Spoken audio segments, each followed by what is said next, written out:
Всем привет! Февраль очень расщедрился на экранизации в этом году, и они есть на любой цвет и вкус, так что не будем тянуть и сразу же начнем с новинок среди фильмов, снятых по книгам. Итак, первый фильм «Идеальная зависимость» по одноименному роману Клаудии Тан. Эта книга стала хитом, бестселлером, просто невероятной бомбой на Wattpad, и поэтому совсем скоро у нас создадут ее и на русском языке тоже. Это история о девушке Сиене, которая является тренером по боксу. И она узнает, что ее бойфренд Джакс, действующий чемпион по боксу, ей изменяет. И она решает ему отомстить. Каким образом? Она становится тренером его заклятого врага по рингу, чтобы тот отобрал у него чемпионский титул.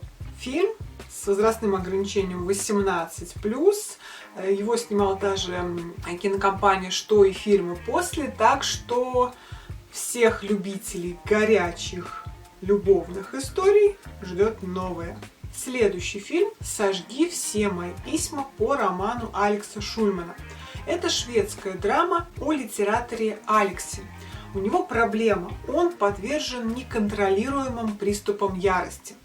И дабы со всем этим разобраться и проработать, он погружается в детские воспоминания и вспоминает своего дедушку-литератора, который тоже страдал от этой проблемы.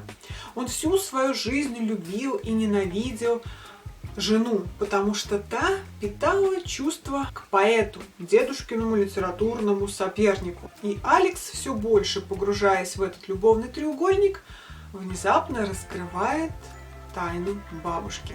В общем, это такая драма драматичная, все любят, страдают, ревнуют, что-то скрывают. Ну и какой шведский фильм без кого-то из семьи Скарсгардов. И, собственно, тут одну из главных ролей исполнил Билл Скарсгард. Следующий фильм «Человек-муравей и оса Квантамания» на основе комиксов Marvel. Это очередной супергеройский фильм о приключениях Скотта Лэнга, обладающего костюмом муравья, который позволяет ему уменьшаться до невероятных размеров. И в этот раз вместе с напарницей, дочерью физика, который, собственно, и разработал этот костюм, они спасают мир от очередной угрозы. Следующий фильм «Большая или маленькая ложь» по роману Криса Белдена. Это комедийный фильм об одиноком пьющем неудачнике, которого случайно принимают за известного автора. Хороший вопрос, как можно известного автора с кем-то перепутать? Но дело в том, что этот писатель затворник и уже 20 лет не выходил в люди. Собственно, поэтому почти никто уже не помнит, как он выглядит. И это сыграло на руку главному герою, и у него началась, по сути, новая жизнь. Приемы, банкеты, выступления, вечеринки и так далее. И вот на одном из литературных фестивалей он знакомится с девушкой, которая является фанаткой его произведений и оказывается на грани разоблачения. Главные роли исполнили Кейт Хадсон и Майкл Шеннон. Следующий фильм «Сообщение для тебя» по одноименному роману Софи Крамер. Главная героиня этой истории тяжело переживает потерю своего возлюбленного и каждый день отправляет сообщение на его номер. Но она не знает, что номер уже принадлежит другому мужчине, который, так сложилось, тоже переживает потерю. И однажды решает ей ответить. Самое интересное, что поможет им двигаться дальше музыка Селин Дион. Главные роли в фильме исполнили Приянка Чопра, Сэм Хьюин и Селин Дион. Следующий фильм «Стук в дверь» по мотивам романа Пола Трамблея «Хижина на краю света». Это психологический хоррор, действие которого разворачивается в домике в лесу. 4 незнакомцев, считающих себя пророками, врываются в дом к семье с вестью, что грядет апокалипсис, и требуют, чтобы один из них пожертвовал собой, дабы искупить грехи всего человечества и тем самым предотвратить конец света. Одни из главных ролей исполнили Дракс и Рон Уизли, Дэйв Батиста и Руперт Грин. Следующий фильм «Братство 4Л» по мотивам комиксов Режи Атьера и Ардока. Это приключенческий фильм о 4 подростках, которые сбегают из приюта в надежде найти лучшую жизнь. Вот только все это происходит в начале Первой мировой. И мальчишки решают отправиться в большое путешествие в Швейцарию, где нет войны.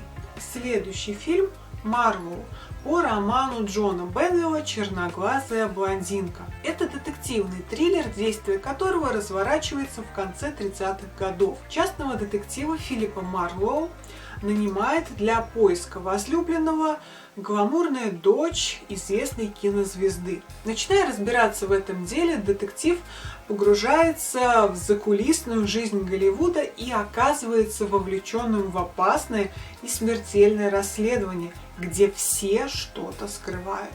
Главную роль исполнил Лиам Нисон. Следующий фильм «Сын» по одноименной пьесе Флориана Зеллера. Это заключительная часть его трилогии о семейных отношениях. Первая была мать, вторая отец, ну и третья вот сын. Это драма о 17-летнем подростке Николасе, который очень тяжело переживает депрессию из-за развода родителей. Одну из главных ролей, а именно отца Николаса, исполнил Хью Джекман. Следующий фильм «Операция Наполеон» по одноименному бестселлеру Арнольда Индридасена. Это триллер о молодой девушке, которая оказывается втянута в международный заговор после того, как ее обвинили в убийстве, которого она не совершала.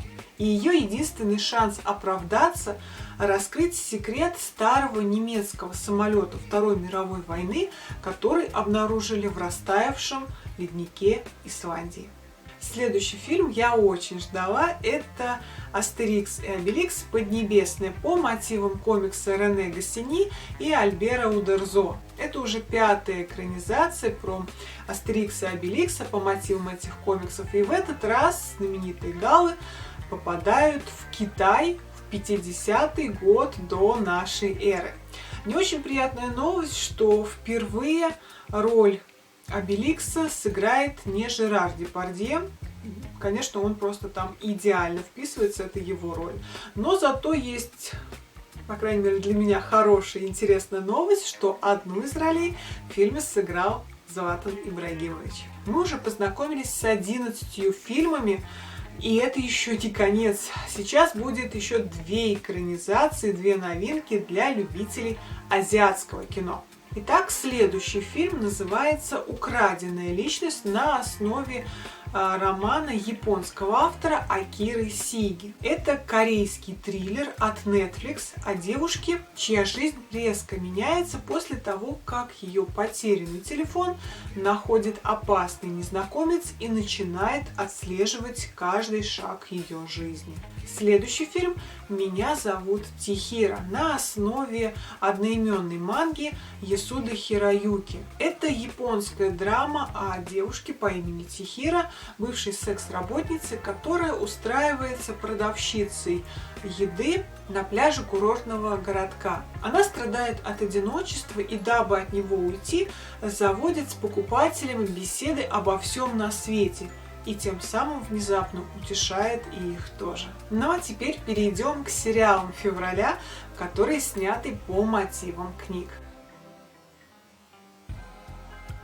Первый сериал «Девушка-невидимка» по серии книг автора Blue Jeans. Это испанский триллер о небольшом городке, где убита девочка-подросток. Так складывается, что в расследовании этого убийства оказываются втянуты отец и дочь, которым предстоит раскрыть дело, в котором подозреваемые все жители городка.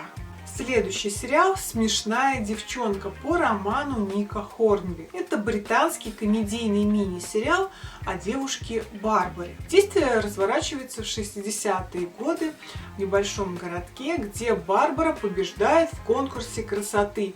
Но она мечтает о другом. Она хочет смешить людей, как ее любимая комедийная актриса. И поэтому она отправляется в Лондон и всеми силами пытается пробиться на телевидение.